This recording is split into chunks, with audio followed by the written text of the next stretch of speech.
একজন অবসরপ্রাপ্ত police officer চাকরি ছেড়ে দিলেও সে কখনো ডিউটি ছাড়তে পারেন। তার পুরো জীবনটাই এক রহস্যে মোড়া, সেই রহস্য কয়েকগুণ বেড়ে যা যখন জোসেফের প্রাক্তন স্ত্রী প্রকাশ্যে মার্ডার হয়। সাধারণের রোড অ্যাক্সিডেন্ট এর মাঝেও জোসেফ খুঁজে পায় কোনো এক রহস্যের সূত্রপাত, আর সেই সূত্রপাত এমন এক ক্লাইম্যাক্সের জন্ম দেয় যা নৃশংসতম এক সত্যকে সামনে বের করে আন। কি ছিল সেই ক্লাইম্যাক্স জানতে হলে আপনাদের পুরো এক্সপ্লেনেশন দেখতে হবে। তো আসুন শুনে আসি 2018 সালে রিলিজ পাওয়া মালায়ালাম থ্রিলার সিনেমা জোসেফের গল্পটি। তিনজন পুলিশ সদস্য একটি পদক নিয়ে গাড়িতে করে ফিরছিল। পদক পাওয়ার পরেও তাদের ভেতরে আনন্দের ছিটেফোঁটাও ছিল না। তো গাড়ির ড্রাইভার জিজ্ঞেস করে তাদের ভেতরে কে পদকটা পেয়েছে। পদকটি ধরে বসে থাকা পুলিশ সদস্য বলে এই পদক তাদের কারোরই না, বরং এটা জোসেফে। তখন ড্রাইভার জিজ্ঞেস করে জোসেফ কোথা। তখন তারা জোসেফের গল্পটি শুরু করে। জোসেফ খুব ডেডিকেটেড এবং বিচক্ষণ একজন পুলিশ অফিসার ছিল। কিছুদিন আগে সে রিটায়ার্ড করে। জোসেফের জীবন ছিল সম্পূর্ণ দুঃখ কষ্টে ভরা। একমাত্র মেয়ের মৃত্যু, স্ত্রীর ছেড়ে যাওয়া চাকরি থেকে রেডিয়ান্ট, সব মিলিয়ে সে খুব ফ্রাস্ট্রেটেড হয়ে পড়েছিল তার জীবন। এখন শুধু মদ সিগারেটের মাঝেই ঢুকেছিল। তো এক সকালে জোসেফের কাছে এসপির ফোন আসে এবং তাকে এক মার্ডার স্পটে ডাকা হয়। এমনিতে রিটায়ারমেন্টের পরেও যখন কোনো জটিল কেস চলে আসত তখন এসপিডি ও এসপি কেস সলভ এর জন্য জোসেফের সাহায্য নিত। তো এসপি নির্দেশ মতো জোসেফ মার্ডার স্পটে যায়। এক বাড়িতে এক বৃদ্ধ দম্পতি থাকত। গত রাতে কেউ তাদের মার্ডার করে রেখে গেছে। জোসেফ বাড়িটার আশপাশে ঘুরে ঘুরে ইনভেস্টিগেশন শুরু করে। সে বাড়ির পিছনের দিকে গিয়ে দেখে ফরেন্সিক টিম একটা ভাঙা বাল্ব নিয়ে ঘাটাঘাটি করছে। গত রাতে বাড়িতে ঢোকার আগে খুনি হয়তবা ওটা খুলে রেখে গেছে। এছাড়া দেয়ালে খুনির জুতার ছাপও ছিল। জোসেফ এক মই নিয়ে সেখান দিয়ে উপরের তলায় ওঠে। সে দরজায় হাত দিয়ে দেখে এটাকে ধারালো কিছু দিয়ে খোলার চেষ্টা করা হয়েছে, কিন্তু খুশি শেষ পর্যন্ত দরজা খুলতে সক্ষম হয়নি। সে দরজার সামনে এক কাগজের টুকরো খুঁজে পায়। এরপর সে নেমে এসে সামনের দরজা দিয়ে ভেতরে ঢোকে। ভেতরে ঢোকার সময়ে জোসেফ খেয়াল করে দেখে দরজায় কোনো ফোর্স নেই, অর্থাৎ বৃদ্ধ দম্পতি খুনিকে নিজ ইচ্ছায় ভেতরে ঢুকতে দিয়েছিল। এছাড়াও টেবিলের উপরে একটা ম্যাগাজিন ও খোলা অবস্থায় পড়েছিল।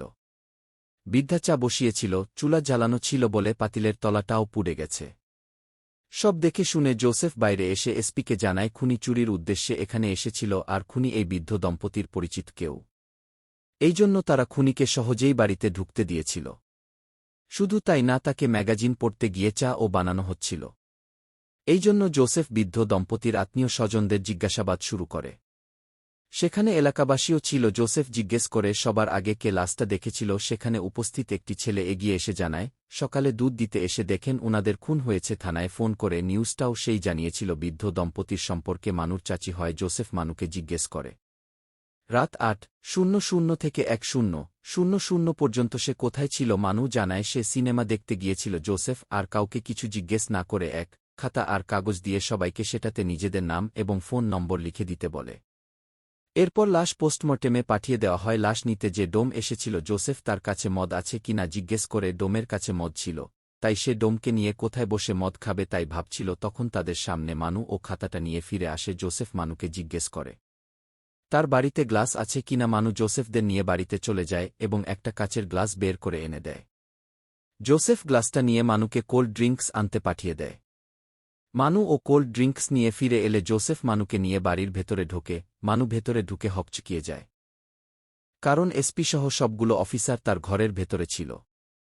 জোসেফ মানু ঘাড় ধরে দেখিয়ে বলে এই আসল খুনি। এরপর জোসেফ প্রমাণস্বরূপ বলে মানু বাড়ির পিছনের দিকের বাল্ব খুলে রেখে এসেছিল। সেই বাল্বে যে আঙ্গুলের ছাপ আছে, একটু আগে মানু জোসেফকে দেওয়া গ্লাস এও একই ছাপ রয়েছে। এছাড়া মানুর বাড়িতে এসে চাপাতি পাওয়া গেছে, যেটা দিয়ে সে বৃদ্ধ দম্পতিকে খুন করেছে। এটাকে যতই পরিষ্কার করা হোক না কেন, এর থেকে ফরেন্সিক টিম নিশ্চয়ই আলামত খুঁজে পাবে। এছাড়া মার্ডার স্পটে জোসেফ একটি কাগজের টুকরো পেয়েছিল। সেই কাগজের টুকরো মতো মানুষ বাড়ির একটা ক্যালেন্ডারের পৃষ্ঠা, মানে এই ক্যালেন্ডারে জড়িয়ে চাপাতি নিয়েছিল। সেই চাপাতি দিয়ে ছাদের দরজা খোলার চেষ্টা করছিল, কিন্তু সে পারেনি। তাই সামনের গেট দিয়ে সে আবার বাড়িতে ঢোকে। যেহেতু মানু তাদের পূর্বপরিচিত ছিল, তাই তারা মানুকে সহজেই ভেতরে ঢুকতে দেয় এবং নাস্তাও খেতে দেয়। বৃদ্ধা যখন চা বানাতে কিচেনে ঢুকে, মানু তখনই তাদের দুজনকে একা পেয়ে খুন করে দেয়। জোসেফের প্রথমে সন্দেহ হয় এই কাজটা কোনো শক্ত সামর্থ্য মানুষ করেছে।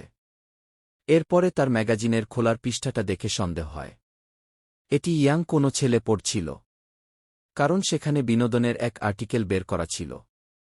এছাড়া জোসেফ যখন সবাইকে জিজ্ঞাসাবাদ করছিল, তখন মানু বেশ ঘাবড়েছিল, তার বডি ল্যাঙ্গুয়েজে সেটা বোঝা যাচ্ছিল। সবশেষে ফোন নম্বরের নেটওয়ার্ক ডিটেলস থেকে জানা গিয়েছে, মানুষ ফোনের নেটওয়ার্ক 9:30 পর্যন্ত এখানেই ছিল। তাই তার সিনেমা দেখতে যাওয়ার কথাটা সম্পূর্ণ মিথ্যা। সুতরাং সব কিছু মিলিয়ে মানুই আসল খুনি।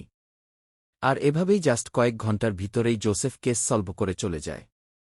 কেস সলভ করে জোসেফ বন্ধুদের সাথে ঘুরতে বের হয়, সে প্রচুর ড্রিঙ্ক করে বাড়িতে ফেরে। পরের দিন সকালে জোসেফের এক বন্ধু এসে জোসেফকে ডেকে তোলে এবং জানায় জোসেফের প্রাক্তন স্ত্রী স্টেলা রোড অ্যাক্সিডেন্ট করে হাসপাতালে ভর্তি আছে। এটা শুধু জোসেফ দ্রুত হাসপাতালে যায়। সেখানে স্টিলের বর্তমান স্বামী পিটার উপস্থিত ছিল। জোসেফ পিটারের কাছে জানতে পারে স্টেলাকে অপারেশনের পরে আইসিইউতে রাখা হয়েছে। জোসেফ দরজার বাইরে থেকে স্টেলাকে এক নজর দেখে স্টেলাকে দেখে জোসেফের অতীতের সুন্দর সময়গুলোকে মনে পড়ে যায়। জোসেফের সেখানে এক মুহূর্ত থাকতে পারে না। স্টেলাকে এক নজর দেখেই বেরিয়ে আসে। স্টেলার এই পরিণতি দেখে জোসেফ খুব ভেঙে পড়েছিল। এটা দেখে তার এক বন্ধু জিজ্ঞেস করে, তোদের মধ্যে যখন এত ভালোবাসা ছিল তাহলে তো সংসার ভাঙলি কেন? নেক্সট পার্টটি দেখার জন্য সাবস্ক্রাইব করে বেল আইকনটি বাজিয়ে দিন।